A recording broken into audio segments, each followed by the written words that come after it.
let me just tip the people who are in marriages. Right now, some of you don't have a password for the phone of your husband.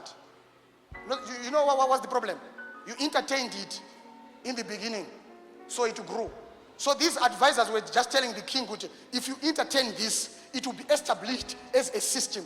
So most of the systems which are existing in your marriages, you entertained them in the beginning.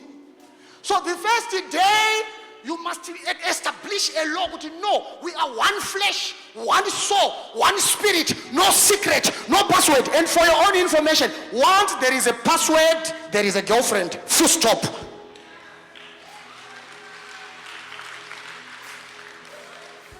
You don't even know who your husband talks to. If you want to see it, you will fight. And some of you have gone to a level of saying, phone ya baba ibatwe, you can never touch your husband's phone. If you want to find, if you go into the mountain, definitely you will find monkeys, you will find baboons. Already you are now a slave in your marriage. You entertained it in the beginning. In the first day of the marriage, this is where the real issues are addressed. Some of you, any time of the day, you can be beaten by your husband. You entertained it in the beginning. Right now, it's kuyenda umbangu, kujoga umbangu. You did not cook well here. You are like a kid. And your marriage is established on violence. You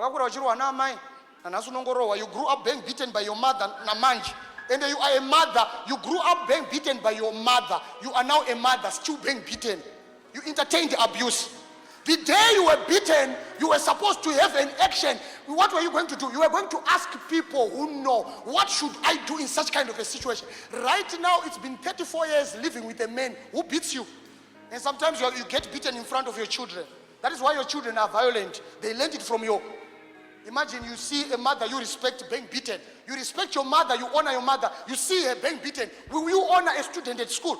The reason why some other children are violent at school, they have mothers they honor and respect, but they always see these mothers they respect being beaten. So if my mother, whom I respect, is being beaten in front of me, who are you? A student. I'll beat you the same. So the violence in your child is coming from you. Next time when you see something that you don't want, don't entertain it. And some of you are very silly. Your husband does something wrong. He cheats. 3 days later, he is not speaking to you. You apologize. My guy, let me tell you the truth. My guy, if he cheats, 3 days he is not speaking to you. Go 3 days times 3.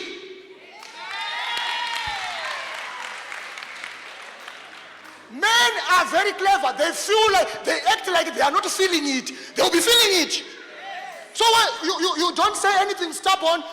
You cook. You give them food. You sit by the side. You don't say anything. You're just watching TV.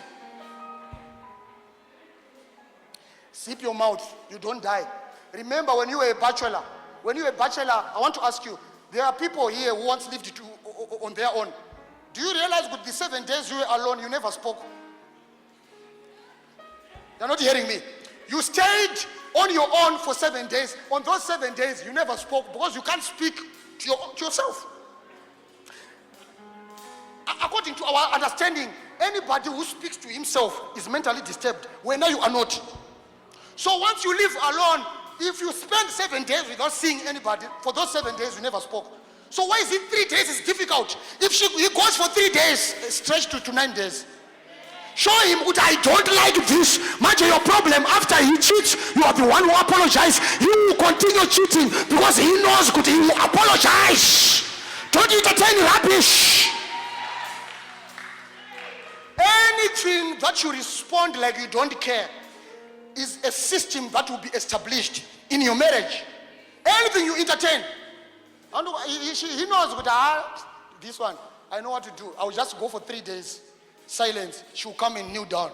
This time, no child of GM is going to kneel down to somebody who did something wrong. If you did something wrong, you must apologize, or else I will continue to be on silence. There is a man I saw who came to GM Ministries. He had his wife, they were not speaking together for 6 months. I said, you are a champion, my daughter. This is what must happen. I said, man, what did you do? Said, I just cheated my wife. Then the wife said, you are a liar, a pathetic liar in front of me.